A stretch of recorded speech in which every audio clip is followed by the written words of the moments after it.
Hello दोस्तों, आज इस वीडियो में हम जो है प्रतिस्थापन विधि सीखेंगे कि एक समीकरण युग्म को प्रतिस्थापन विधि से किस प्रकार से हल करते हैं। यदि अभी तक आपने मेरा चैनल सब्सक्राइब नहीं किया तो please subscribe my channel, like and share. देखो, इस समीकरण युग्म को जो दिया गया है, ये दोनों जो है रैखिक समीकरण है। इन रैखिक समीकरण युग्म को हम जो है प्रतिस्थापन विधि से हल करेंगे। देखो, प्रतिस्थापन विधि से किसी समीकरण युग्म को किस प्रकार से हल किया जाता है। देखो, ये समीकरण युग्म दे रखा है, इसके अंदर दोनों समीकरणों को सबसे पहले आपको नाम देना है समीकरण 1, समीकरण 2। अब क्या करना है, इन दोनों समीकरणों में से आपको कोई सा भी समीकरण, समीकरण 1 या समीकरण 2, दोनों में से कोई सा भी समीकरण उठाना है। पहले देखो, मैं जो है समीकरण 1 उठा रहा हूँ। समीकरण 1 से देखो, समीकरण एक से क्या कह रहा है, 7x माइनस के 5y 15y बराबर 2। ये जो है समीकरण 1 मैंने यहाँ उतार लिया। अब क्या करना है, समीकरण 1 में से यहाँ से या तो आप x का मान निकाल लो या फिर y का मान निकालो। मैं क्या कर रहा हूँ, यहाँ से x का मान निकाल रहा हूँ। तो आपको क्या करना है, सिंपल सा पक्षांतरण करना है। देखो, यहाँ पर जो 7x है, ये 7x ऐसा का ऐसा आ जाएगा, बराबर मैं पक्षांतरण करके ये जो माइनस 15y उसको उधर भेज दूंगा। तो ये 2 पहले से इधर है, ये माइनस के 15y उधर जाके किसके हो जाएंगे, प्लस के हो जाएंगे 15y। अब जो क्या करना है आपको, ये 7 जो इधर गुणा के अंदर है तो उधर जाके किस में हो जाएगा, भाग में हो जाएगा। x बराबर 2 प्लस 15y, ये जो 7 से इधर गुणा में उधर आते दोनों के भाग में जाएगा, बटावा 7। तो ये जो हमारे पास आया, ये x का मान निकाला हमने। जो x का मान आया, इसको दो आप समीकरण 3। अब क्या करना है, ये जो x का जो मान आया हमारे पास, उसको दूसरे वाले समीकरण, हमने पहला कौन सा उठाया, पहला समीकरण उठाया। अब क्या करना है, इसको दूसरे वाले समीकरण के अंदर रखना है। अब जो है मैं x की जगह, यहाँ x की जगह जो है ये मान रख दूंगा पूरा। तो देखो, समीकरण 3 से x का मान समीकरण 2 में रखने हैं पर, देखो 2 में रखो। अब देखो, ये x का जो मान है मैं उठा कर रखूँगा x की जगह। देखो, x की जगह ये मान उठा के रखो, यानी कि 2 प्लस 15y बटावा 7, यानी कि ये जो मान है x की जगह रख दिया मैंने यहाँ पे। अब क्या है, प्लस, अब प्लस रखो यहाँ पे, प्लस 2y, मैंने ये 2y रख दिया, बराबर 3। Very simple. अब क्या करना है आपको, अब जो है यहाँ पर जो है 2 प्लस 15y बटा 7 है। अब देखो, 2y के नीचे कुछ नहीं है तो क्या 1 मानो यहाँ पे। अब वो 7 और 1 का क्या ले से लो। अब देखो, 7 और 1 का जो ले से लो, देखे मैंने 7 और 1 का ले से लिया, 7 आया। कितना आया, 7। अब क्या करना है, 7 का भाग दो 7 में कितनी बार गया, 1 बार। 1 को ये जो है मैं 2 प्लस 15y से गुणा करूँगा तो आएगा वापस वो का वही 2 प्लस 15y। अब जो ये चिन्ह आ जाएगा प्लस का। अब क्या, 1 का भाग दो 7 में, 7 बार गया, 7 को गुणा करो 2 से, 14y, 7 दूना 14y, बराबर आया मेरे पास 3। अब कुछ नहीं करना आपको, देखो 15 और 14 को जोड़ना है। देखो यहाँ पे 2 प्लस 15 और 14 हो गए 29, यहाँ पर आ गया मेरे पास 29y बटावा आ गया 7 बराबर के 3। अब देखो, यहाँ पर 3 के नीचे कुछ नहीं है तो क्या 1 मानो। अब क्या करना है, इसका वज्र गुणा करना है आपको, वज्र गुणा, 1 को गुणा करो इससे, 2 प्लस 29y बराबर 7 को करो 3 से गुणा, 7 या 21 प्राप्त हुआ। अब क्या करना है आपको, ये जो 2 इधर प्लस का उधर जाके किसका हो जाएगा, माइनस का हो जाएगा। पक्षांतरण करना है, 29y बराबर ये 2 उधर जाएगा। देखो, 21 पहले से इधर, ये 2 उधर आएगा, माइनस के 2। अब क्या करना है, 29y बराबर 21 में से 2 जाते हैं तो बचते हैं 19। अब आया y बराबर 19 बटावा ये 29 इधर गुणा में तो इधर आते कितने हो जाएगी, भाग में। तो y बराबर आया हमारे पास 19 बटावा 29। अब जो है हमारे पास यहाँ पर जो है y का मान आ गया। अब हम निकालेंगे x का मान। x का मान निकालने के लिए हमें जो ये y का जो मान प्राप्त हुआ हमें उसको रखना है अब समीकरण 3 में। यहाँ पे रखना है समीकरण 3 में, y बराबर जो 19 बटा 29 है उसको रखना है समीकरण 3 में। तो देखो, y का मान समीकरण 3 में रखने पर, देखो समीकरण 3 में रखो। समीकरण 3 क्या कह रहा है, x बराबर 2 प्लस 15 गुणा y का मान आया हमारे पास 19 बटावा 29 बटावा आया हमारे पास 7। अब क्या करना है आपको, x बराबर 2 प्लस 15 को जो है 19 से गुणा करना है।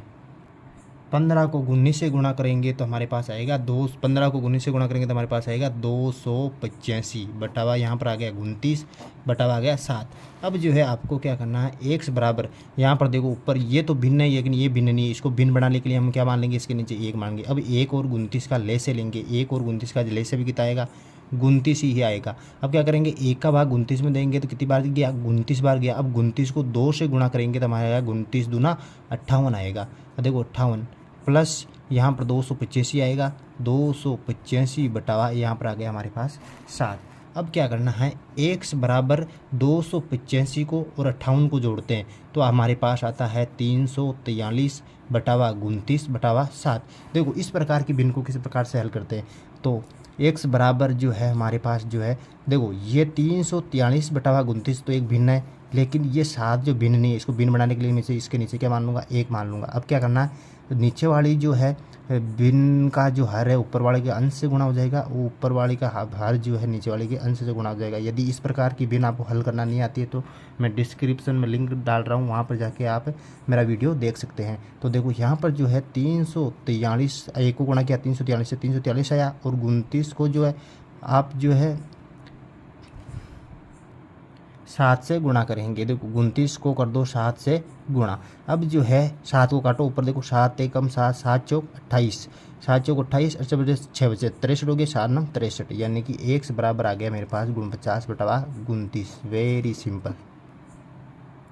समीकरण युग में दे रखा है, देखो प्रतिस्थापन विधि से जो है हम इसको हल करेंगे। देखो प्रतिस्थापन विधि क्या होती है, देखो प्रतिस्थापन विधि में जो पहला स्टेप है आपको जो है इन समीकरणों को नाम देना है, समीकरण 1, समीकरण 2। अब क्या करना है, प्रतिस्थापन विधि से हल करने के लिए आपको एक समीकरण लेना है, एक समीकरण कोई सा भी ले सकते हो। अब मैं यहाँ ले रहा हूँ छोटा है समीकरण, तो देखो मैं समीकरण 2 से आपको एक समीकरण उठाना। अब समीकरण 2 से आप जो है x और y में से एक मान निकाल लो। देखो यहाँ पर जो है मैं समीकरण 2 से, देखो समीकरण 2 क्या, x माइनस वाई बराबर 4 दे रखा है। अब क्या करूँगा, यहाँ से मैं जो है x का मान निकालूंगा। देखो x बराबर 4, ये माइनस वाई है, उधर जाते x का हो जाएगा प्लस का y हो जाएगा। अब यहाँ पर देखो हमने क्या कर लिया, x का मान निकाल लिया। अब जो x का मान जो हमारे पास आया, इसको दे दो समीकरण 3 नाम। अब जो हमने कौन सा समीकरण लिया था, फिर समीकरण 2 से हमने समीकरण 2 को पहले ले लिया था। अब जो मान आया हमारे पास समीकरण x का जो मान आया, ये x का जो मान है उठा के आपको किस में रखना है, समीकरण 1 के अंदर रखना है। अब देखो यहाँ पर लिखो x का मान समीकरण 1 में रखने पर, अब जो देखो x का जो मान है 4 प्लस वाई, ये जो मान है ये उठा कर रखना हमें समीकरण 1 के अंदर।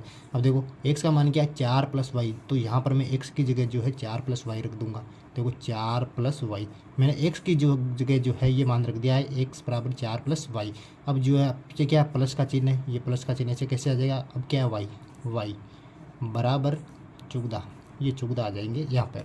अब क्या करना है हमें, यहाँ पर इसको हल करो, 4 प्लस वाई बराबर 14 हमारे पास आई। अब देखो 4 ऐसे कैसे जाएंगे, ये y और y दोनों जुड़कर क्या हो जाएगी, 2y हो जाएंगे बराबर के 14। अब देखो ये 4 इधर प्लस का है, पक्षांतर न होकर उधर जाएगा तो किसका हो जाएगा, माइनस का हो जाएगा। 2y बराबर 14 माइनस के 4। अब जो देखो 2y है, 14 में से 4 गए तो कितने बचे, 10।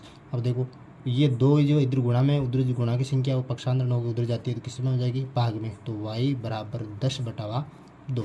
अब देखो y बराबर 2, 10 में 2 का भाग 2 कितना आया, 2 पंजे 10। y का मान जो हमारे पास आया 5। अब जो x का मान याद करने के लिए जो ये y का मान जो हमारे पास आया, इसको उठा के रखो समीकरण 3 के अंदर। अब देखो यहाँ पर जो है समीकरण 3 क्या बोल रहा है, x बराबर 4 प्लस वाई, तो y का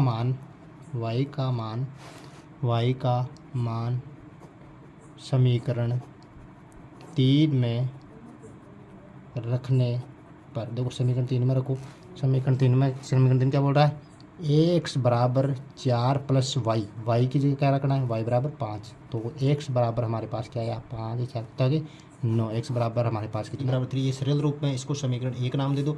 ये जो है सरल रूप में नहीं है, इसको सरल रूप में बदलना है आपको। देखो 3 और 2 के जो लेस से आ जाएगा वो आ जाएगा 6, 3 का भाग 2, 6 में कितने बार गया, 2 बार, 3 दूने 6, 2 ऐसा आ जाएगा ऊपर दोस्तों, प्लस 2 तिया 6, 3 का दो टी में टी से गुणा करो 3t बराबर आ गया आपके पास 6। अब जो देखो, अब देखो 6 के नीचे कुछ नहीं है तो क्या है 1। अब क्या करो, वज्र गुणा करो, वज्र गुणा करने पर 1 को गुणा करो इससे तो क्या आ जाएगा 2s प्लस 3t बराबर 6 को 6 से गुणा करोगे आ जाएगा 6 छंग 36। ये जो सरल रूप में आ गया समीकरण, इसको नाम दो समीकरण 2 नाम दे दिया। अब क्या करेंगे हम, प्रतिस्थापन विधि से हल करने के लिए मैं उठाऊंगा समीकरण 1। तो देखो समीकरण 1 से, देखो समीकरण 1 से क्या आ जाएगा s माइनस टी बराबर के 3। अब क्या करूँगा मैं, s माइनस टी, एस का मान निकालूंगा यहाँ से, माइनस टी उधर जाते किसका हो जाएगा प्लस का हो जाएगा, s बराबर 3 प्लस टी, ये हो गया मान इसका। अब देखो इसको जो है समीकरण 3 नाम दे दो, समीकरण 3। अब जो है मैं आगे जो है समीकरण 3 से जो s का मान आया इसको रखूँगा समीकरण 2 के अंदर। देखो 2 के अंदर रखो इसको, देखो s का मान समीकरण 2 में रखने पर, समीकरण 2 में रखा तो देखो क्या मान आएगा, देखो 2s है, s की जगह मैं रख दूंगा 3 प्लस टी, प्लस वहाँ पर क्या है 3t, तो 3t रखो, 3t बराबर 36।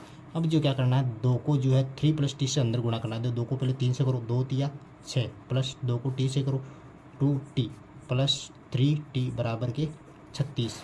अब क्या करना है, देखो 6 ऐसे कैसे आ जाएंगे, अचर पद है, वो 2 चर है जो चर चर जुड़ जाएंगे दोनों, 2t और 3t कितने हो जाएंगे 5t बराबर कितने होगी 36।